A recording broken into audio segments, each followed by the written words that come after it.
దర్శకధీరుడు SS Rajamouli ప్రతి సినిమాతో తన స్థాయిని మరింత పెంచుకుంటూ ముందుకు సాగుతున్నారు. బాహుబలి, ఆర్ఆర్ఆర్ వంటి పాన్ వరల్డ్ విజయాల తర్వాత ప్రస్తుతం ఆయన తెరకెక్కిస్తున్న వారణాసి చిత్రంపై ప్రపంచవ్యాప్తంగా భారీ అంచనాలు నెలకొన్నాయి. అత్యంత భారీ బడ్జెట్తో హాలీవుడ్ స్థాయి టెక్నాలజీని వినియోగిస్తూ తెరకెక్కుతున్న ఈ సినిమా ఇండియన్ సినిమా చరిత్రలోనే అత్యంత ప్రతిష్టాత్మక ప్రాజెక్టులలో ఒకటిగా నిలుస్తోంది. ఈ నేపథ్యంలో వారణాసి తర్వాత జక్కన్న ఎలాంటి సినిమా చేస్తారనే ఆసక్తికరమైన చర్చ ఇప్పుడు సినీ వర్గాల్లో మొదలైంది. ఇప్పటి వరకు ప్రతి సినిమాతో స్కేల్ను పెంచుకుంటూ వచ్చిన రాజమౌళి వారణాసి తర్వాత అంతకంటే భారీ ప్రాజెక్ట్తో వస్తారా, లేదంటే గతంలో తెరకెక్కించిన మర్యాద రామన్న తరహాలో చిన్న కథ, పరిమిత బడ్జెట్తో కూడిన సినిమాను ఎంచుకుంటారా అనే ఆసక్తి సగటు ప్రేక్షకులతో పాటు ట్రేడ్ వర్గాల్లోనూ నెలకొంది.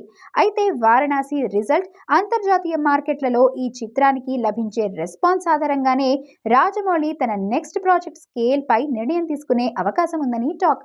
గ్లోబల్ మార్కెట్లో వారణాసి సరికొత్త రికార్డులు సృష్టిస్తే ఆయన మరోసారి మరింత భారీ విజన్తో ముందుకెళ్లే అవకాశాలు కనిపిస్తున్నాయని అంటున్నారు.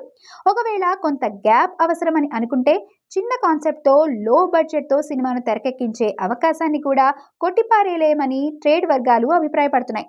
ప్రస్తుతానికైతే రాజమౌళి ఫోకస్ అంతా వారణాసిపైనే ఉంది.